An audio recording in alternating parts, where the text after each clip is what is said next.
నమస్కారం. BJP TV news కి స్వాగతం. హెడ్లైన్ చూద్దాం.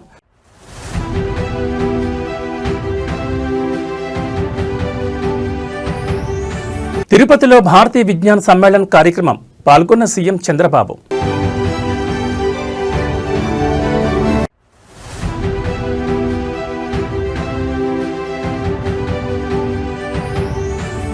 పెట్టుబడుల సరళీకరణ చేశాం, కేంద్ర మంత్రి జితేంద్ర సింగ్ వ్యాఖ్య.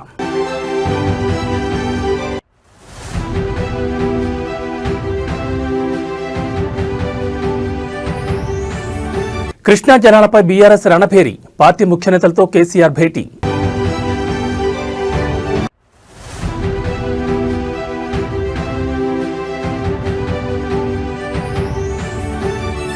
ముగిసిన ప్రభాకర్ రావు కస్టోడియల్ విచారణ, ఫోన్ ట్యాపింగ్ కేసులో 14 రోజుల పాటు విచారించిన సిట్.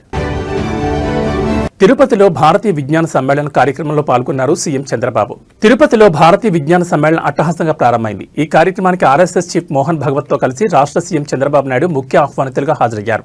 వారికి కార్యక్రమ నిర్వాహకులు, అధికారులు ఘనంగా స్వాగతం పలికారు. ప్రవేశ ద్వారం ద్వారా సమ్మేళనం జరుగుతున్న ప్రాంగణంలోకి ఆర్ఎస్ఎస్ చీఫ్ సీఎం ప్రవేశించారు. అక్కడ ఏర్పాటు చేసిన వివిధ సాంకేతిక నమూనాలను వారు పరిశీలించారు. వాటి గురించి విశేషాలను నిర్వాహకులు వివరించారు. అనంతరం సభావేదికపై వారు చేరుకున్నారు. అక్కడ వేద మంత్రోచ్చారణతో సమ్మేళన కార్యక్రమం ప్రారంభమైంది. ఈ సందర్భంగా RSS chief Mohan Bhagwat CM Chandrababu Naidu జ్యోతి ప్రజ్వలన చేసి కార్యక్రమాన్ని ప్రారంభించారు.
నరేంద్ర మోడీ ప్రభుత్వ పాలనలో ఐటీ, టెలివిజన్ రంగాల్లో పెట్టుబడులు సరళీకరణ చేశామని కేంద్ర మంత్రి జితేంద్ర సింగ్ అన్నారు. తిరుపతిలో సంస్కృత యూనివర్సిటీలో జరుగుతున్న భారతీయ విజ్ఞాన సమ్మేళనకు RSS chief Mohan Bhagwat CM Chandrababu నాయుడుతో కలిసి పాల్గొన్నారు. కార్యక్రమంలో ప్రసంగిస్తూ భారత్ గ్లోబల్ ఇన్నోవేషన్ ఇండెక్స్లో 81వ ర్యాంకు నుంచి 38వ ర్యాంకు చేరుకుందన్నారు. దశాబ్ద కాలంగా స్టార్టప్ రంగంలో భారత్ దూసుకుపోతోందని పేర్కొన్నారు. స్పేస్ ఎకానమీలో 8వ స్థానానికి చేరుకున్నామని వివరించారు. చంద్రుడిపై ప్రయోగాల్లో కూడా భారత్ ఘన విజయాలు సాధించిందని తెలిపారు. గత దశాబ్ద కాలంలో భారత్ రక్షణ రంగం ఎగుమతుల్లో గణనీయమైన వృద్ధి సాధించిందని పేర్కొన్నారు. ముఖ్యంగా బ్రహ్మోస్ క్షిపణుల తయారీ ద్వారా తన సత్తా చాటిందన్నారు. భారత బ్రహ్మోస్ క్షిపణులకు ఇప్పుడు ప్రపంచంలో ఎంతో డిమాండ్ ఉందన్నారు. ప్రపంచానికి కోవిడ్ వ్యాక్సిన్లు అత్యధికంగా ఎగుమతి చేసిన దేశంగా భారత్ నిలవడం గర్వకారణమన్నారు. ప్రపంచ దేశాలకు ఆపన్న హస్తం అందించి ఆదుకునే అవకాశం రావడం పట్ల ఆనందాన్ని వ్యక్తం చేశారు. Honourable chief minister Shri Chandrababu Naidu గారోజీ, you have been not only futuristic in thinking, but where you were thinking about future when we were still living in the present. And I remember, sir, when you took over as Chief Minister for the first time, and we were looking for a modern venue in Hyderabad to organize a medical conference, and for the first time, through you, we got acquainted to the new modes of communication, through the new kind of auditoriums that had come under your guardianship and stewardship. తెలంగాణలో నీళ్ల రాజకీయం మరింత వేడెక్కింది. కృష్ణానది నీటి వాటా విషయంలో CM Revanth Reddy, నీటిపారుదల శాఖ మంత్రి ఉత్తమ్ కుమార్ రెడ్డి తెలంగాణ ప్రయోజనాలను తాకట్టు పెట్టారని బీఆర్ఎస్ నాయకులు తీవ్ర ఆరోపణలు చేస్తున్నారు. ముఖ్యంగా పాలమూరు రంగారెడ్డి ఎత్తిపోతల పథకానికి కేవలం 45 టీఎంసీల నీరు సరిపోతుందని కేంద్రానికి లేఖ రాయడం దారుణమని విమర్శలు గుప్పిస్తున్నారు. ఈ నేపథ్యంలోని ఇవాళ మధ్యాహ్నం 2 గంటలకు ఎర్రవల్లి ఫామ్ హౌస్లో బీఆర్ఎస్ అధినేత మాజీ సీఎం కేసీఆర్ ఉమ్మడి మహబూబ్ నగర్, నల్గొండ, రంగారెడ్డి జిల్లాలకు చెందిన నేతలతో భేటీ కాబోతున్నారు. ఈ సమావేశంలో మాజీ మంత్రి హరీష్ రావు, కేటీఆర్, పలువురు పార్టీ సీనియర్ నాయకులు కూడా పాల్గొనున్నారు. ఈ భేటీలో ప్రధానంగా పాలమూరు రంగారెడ్డి ఎత్తిపోతల పథకంపై లోతైన చర్చ జరగనుంది. గత బీఆర్ఎస్ ప్రభుత్వ హయాంలో ఈ ప్రాజెక్టుకు భారీగా నిధులు కేటాయించి పనులు దాదాపు పూర్తి స్థాయికి తీసుకొచ్చినా ప్రస్తుత కాంగ్రెస్ ప్రభుత్వం నిర్లక్ష్యం వహిస్తుందనే విషయాన్ని ప్రజల్లోకి బలంగా తీసుకెళ్లే అంశంపై చర్చించనున్నారు. పాలమూరు రంగారెడ్డి ఎత్తిపోతల ప్రాజెక్టు డీపీఆర్ను కేంద్రం తిరస్కరించడంలో కూడా రాష్ట్ర ప్రభుత్వం నిశ్శబ్దంగా ఉందని, ఈ విషయాన్ని ఎండగట్టాలని భావిస్తున్నట్లుగా తెలుస్తోంది. కృష్ణా జలాల విషయంలో రాష్ట్రానికి జరుగుతున్న అన్యాయంపై గ్రామాల వారీగా సమావేశాలు, జన ఉద్యమాలు చేపట్టాలనే వ్యూహంపై ఈ భేటీలో చర్చించనున్నారు. 3 జిల్లాల్లో జనవరి 2026లో భారీ బహిరంగ సభలు నిర్వహించే అంశంపై నిర్ణయం తీసుకునే అవకాశం కూడా ఉంది. ఇక రాబోయే అసెంబ్లీ సమావేశాల్లో అనుసరించాల్సిన వ్యూహం, ప్రభుత్వంపై లేవనెత్తాల్సిన ముఖ్య అంశాలు, నీటి హక్కుల సమస్యలపై బలమైన డిమాండ్లు చేయడంపై కూడా లోతైనగా విస్తృతంగా చర్చించనున్నారు. ఇవాల్టి భేటీ తర్వాత బీఆర్ఎస్ పార్టీ తెలంగాణ జల హక్కుల కోసం మరింత బలోపేతమైన పోరాటానికి శ్రీకారం చుట్టనుందని గులాబీ పార్టీ శ్రేణుల్లో జోరుగా చర్చ జరుగుతోంది.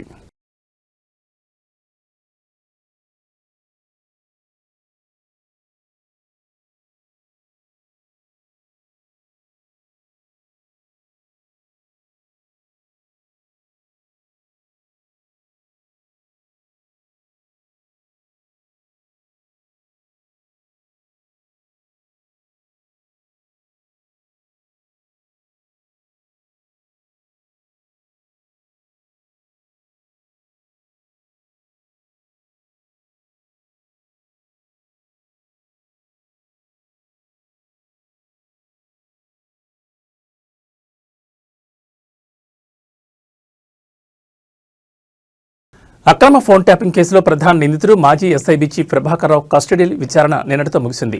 ఈ క్రమంలోనే ఆయనకు సిట్ అధికారులు ప్రభుత్వ ఆసుపత్రిలో వైద్య పరీక్షలు చేయించి ఇవాళ తెల్లవారుజామున జూబ్లీహిల్స్ పోలీస్ స్టేషన్ నుంచి విడుదల చేశారు. జనవరి 16న కేసుకు సంబంధించి నివేదికను సిట్ సుప్రీంకోర్టుకు సమర్పించనుంది. దేశ అత్యున్నత న్యాయస్థానం సుప్రీంకోర్టు ఆదేశాల మేరకు డిసెంబర్ 19న ఆయన కస్టడీని నిన్నటి వరకు పొడిగించిన సంగతి తెలిసింది.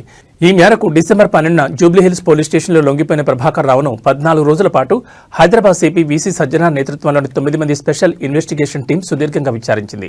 ఇక విచారణలో భాగంగా చివరి రోజు కేసులో సహనిందితులైన ప్రణీతిరావు, భుజంగరావు, రాధాకృష్ణరావు, తిరుపతన్నాలను సిట్ జూబ్లీహిల్స్ పిఎస్ పిలిపించి ఒక్కొక్కరిగా ప్రశ్నలు సంధించి కీలక సమాచారం రాబట్టారు. నేరుగా సీఎం కార్యాలయానికే ప్రభాకర్ రావు రిపోర్ట్. విచారణలో భాగంగా ఉద్యోగ విరమణ పొందిన తర్వాత ఎస్ఐబీ చీఫ్గా తన పునర్నియామకంపై సిట్ ప్రశ్నించగా ఆ విషయం కేసీఆర్ని అడగాలని ప్రభాకర్ రావు చెప్పినట్టుగా తెలుస్తోంది.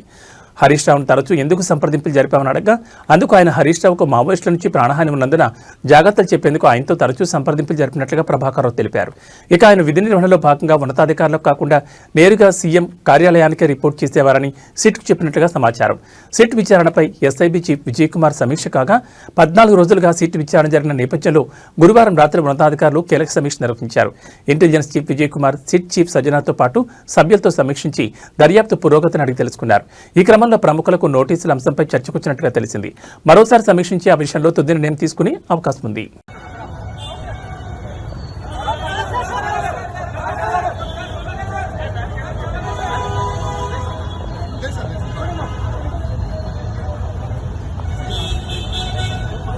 వరుస క్రిస్మస్ సెలవులు, వీకెండ్ నేపథ్యంలో హైదరాబాద్ విజయవాడ జాతీయ రహదారిపై రద్దీ కారణంగా వాహనాలు నెమ్మదిగా కదులుతున్నాయి.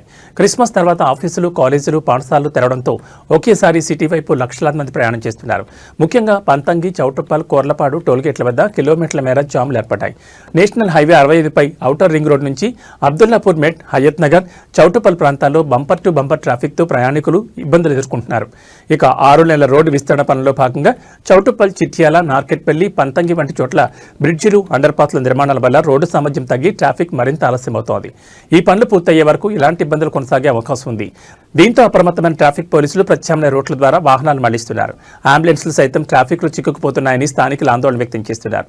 ఇక నేషనల్ హైవేపై ప్రయాణించేవారు ప్రత్యామ్నాయ రూట్లలో తమ గమ్యస్థానాలకు చేరుకోవాలని, నిరంతరం ట్రాఫిక్ అప్డేట్లను ఆన్లైన్లో చెక్ చేసుకోవాలని రాచకొండ ట్రాఫిక్ పోలీసులు సూచిస్తున్నారు.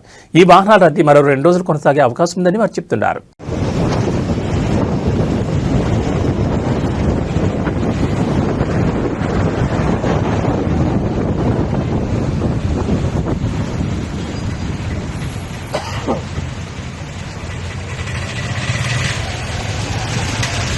రాష్ట్ర వ్యాప్తంగా సంచలనం సృష్టించిన నకిలీ మద్యం కేసు దర్యాప్తులో కీలక ముందడుగు పడింది. ఈ కేసులోని 5 ప్రధాన నిందితులను 3 రోజుల కస్టడీకి ఇస్తూ తంబళ్లపల్లి కోర్టు అనుమతించింది. కోర్టు ఆదేశాలతో ఎక్సైజ్ పోలీసులు ఈ రోజు నిందితులను అదుపులోకి తీసుకున్నారు.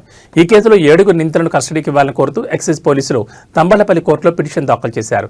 దీనిపై విచారణ జరిపిన న్యాయస్థానం 5 నిందితులను 3 రోజుల పాటు పోలీస్ కస్టడీకి అప్పగిస్తూ ఉత్తర్వులు జారీ చేసింది. ప్రస్తుతం మదనపల్లి సబ్ జైల్లో రిమాండ్లో ఉన్న A1 Addepalli Janardhan Rao, A26 Jaganmohan Rao, A28 తాండ్ర రమేష్, A27 తిరుమలశెట్టి శ్రీనివాసరావు, A29 షేక్ అల్లా పక్షులను పోలీసులు కస్టడీలోకి తీసుకున్నారు.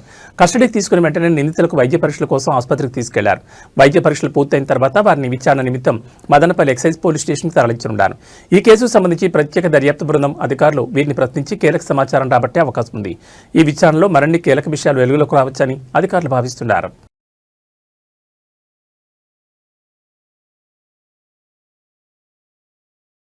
పార్వతీపురం మన్యం జిల్లాలోని గురుగుపల్లి మండలం పరిధిలో ఉన్న తోటపల్లి వద్ద ఏనుగుల గుంపు హల్చల్ చేసింది. ఏనుగులు రోడ్డుపైకి రావడంతో స్థానికులు ఆందోళన వ్యక్తం చేశారు. గతంలో ఇదే ప్రాంతంలోని తామరచెరు వద్ద ఏనుగులు హడావుడి చేశాయి. మరోసారి ఏనుగులు కనిపించడంతో కలకలం రేగింది. ఏనుగుల సంచారం కారణంగా పరిసర ప్రాంతాల్లోని ప్రజలు భయాందోళనకు గురవుతున్నారు. ఇదే ప్రాంతాల్లో సంచరించిన ఏనుగులు మళ్లీ తిరిగి రావడంతో గ్రామస్తులు బెంబేలెత్తిపోతున్నారు. సంచరించిన మార్గాల్లోని తిరుగుతూ పంటలను ధ్వంసం చేస్తున్నాయని వాపోతున్నారు. ఏళ్ల తరబడి ఏనుగులు అడవిని విడిచి గ్రామీణ ప్రాంతాల్లో తిరగడం వల్ల తామెంతో నష్టపోతున్నామని ఆవేదన వ్యక్తం చేస్తున్నారు. ఇప్పటికే చాలా వరకు ప్రాణ ఆస్తి నష్టం జరిగిందని గ్రామస్తులు పేర్కొంటున్నారు. సంబంధిత అటవీ శాఖ అధికారులు దృష్టి సారించాలని, ఏనుగులు గ్రామాల్లోకి రాకుండా ఉండేలా చర్యలు తీసుకోవాలని అటవీ శాఖ అధికారులను కోరుతున్నారు. వాటి కారణంగా నష్టం వాటిన పంటలకు నేటికి ఎటువంటి పరిహారం అందించలేదని, దీనిపై ఉన్నతాధికారులు స్పందించి తమకు తగిన న్యాయం చేయాలని వారు డిమాండ్ చేస్తున్నారు.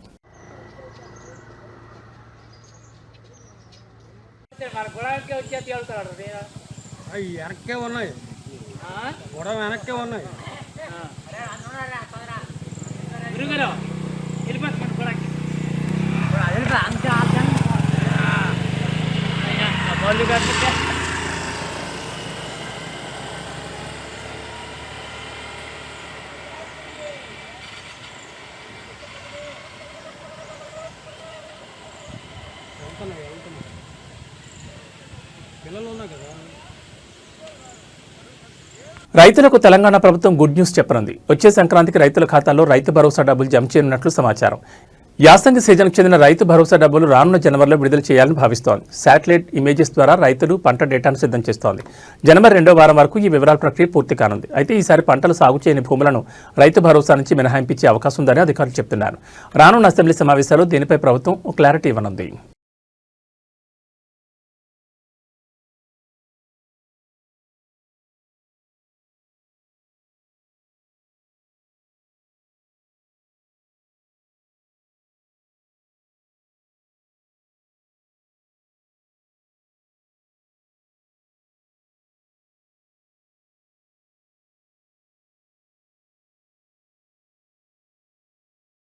దేశవ్యాప్తంగా రైలు ఛార్జీలు పెంచుతూ ఇండియన్ రైల్వేస్ ఇటీవలే ఉత్తర్వులు జారీ చేసిన విషయం తెలిసిందే. ఈ క్రమంలోనే నేటి నుంచి పెంచిన రైల్వే ఛార్జీలు అమల్లోకి రానున్నాయి.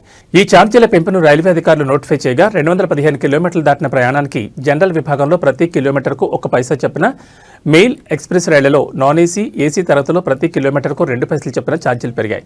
తాజా ఛార్జీల పెంపుతో ఇదే సంవత్సరంలో రైల్వే శాఖ 2 సార్లు ఛార్జీలను పెంచినట్లయింది. సబర్బన్ సర్వీసులు, సీజనల్ టికెట్ల ఛార్జీల్లో ఎలాంటి మార్పులు లేవని అధికారులు వెల్లడించారు. ఇక తేజస్ రాజధాని, శతాబ్ది దూరంతో, వందే భారత్, హంస్ఫర్, అమృత్ భారత్, తేజస్, మహామానా, గతిమాన్, అంత్యోదయ, గరీబ్ రథ్, జనశతాబ్ది, యువ ఎక్స్ప్రెస్, నమో భారత్, ర్యాపిడ్ రైడ్, సాధారణ యాప్, సబర్బుల్ యాప్, MUD, EUMతో సహా ప్రధాన రైలు సర్వీసుల ప్రాథమిక ఛార్జీలు పెరుగుతాయని అధికారిక రైల్వే శాఖ విడుదల చేసిన నోటిఫికేషన్లో స్పష్టంగా పేర్కొంది.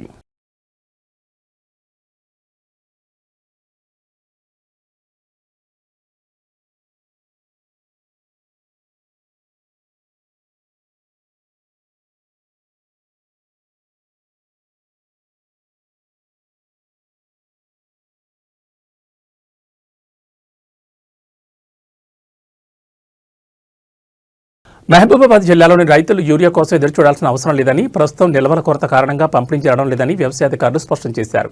మహబూబాబాద్ మండల వ్యవసాయ అధికారి కార్యాలయం ముందు ఈ మేరకు రైతులకు ముఖ్య సూచనలతో కూడిన నోటీసులను ఏర్పాటు చేశారు. యూరియా పంపిణీ లేనందున రైతులు PSCS సొసైటీలు లేదా ఆగ్రోస్ రైతు సేవా కేంద్రాల వద్దకు వెళ్లి వేచి ఉండి ఇబ్బంది పడొద్దని అధికారులు సూచించారు. యూరియా నిల్వల కొరత లేదా పంపిణీ ప్రక్రియలో ఏర్పడిన అంతరాయం కారణంగా ఈ నిర్ణయం తీసుకున్నట్టు తెలుస్తోంది. తదుపరి పంపిణీ ఎప్పుడు ప్రారంభమవుతుందో అధికారులు మళ్లీ తెలియజేసే వరకు రైతులు సహకరించాలని కోరారు.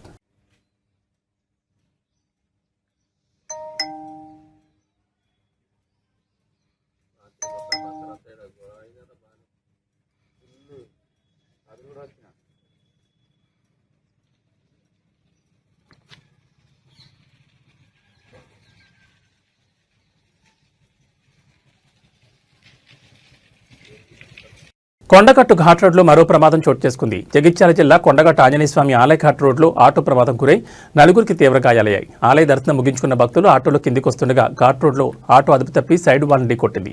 ఈ ఘటనలో ఆటోలో ప్రయాణిస్తున్న నలుగురికి గాయాలయ్యాయి. సమాచారం అందుకున్న వెంటనే స్థానికులు పోలీసులు అక్కడ చేరుకుని గాయపడిన వారిని సమీప ఆసుపత్రికి తరలించారు. ప్రస్తుతం వారి ఆరోగ్య పరిస్థితి నిలకడగా ఉందని, ప్రాణాపాయం లేదని అధికారులు తెలిపారు. ఘాట్ రోడ్లో అధిక వేగంతో ఆటో నడపడం ప్రమాదానికి కారణమై ఉండొచ్చని పోలీసులు ప్రాథమికంగా భావిస్తున్నారు. అయితే ఇదే ఘాట్ రోడ్ 2018లో బస్సు ప్రమాదానికి గురై 60 మందికి పైగా మరణించిన సంగతి తెలిసిందే. ఘాట్ రోడ్లో వాహనదారులు మరింత అప్రమత్తంగా వాహనాలు నడపాలని పోలీసులు సూచించారు.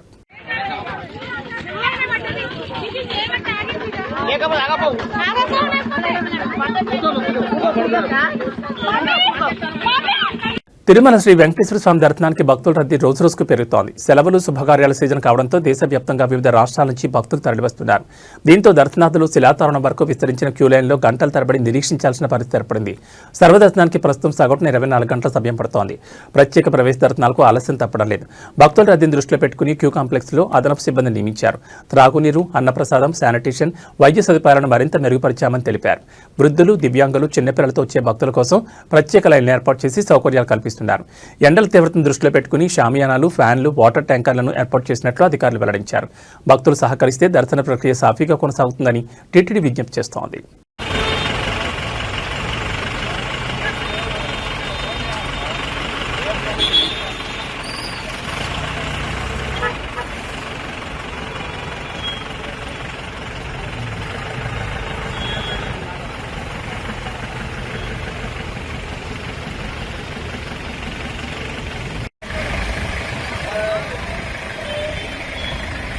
గోవిందా గోవిందా.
Thank you.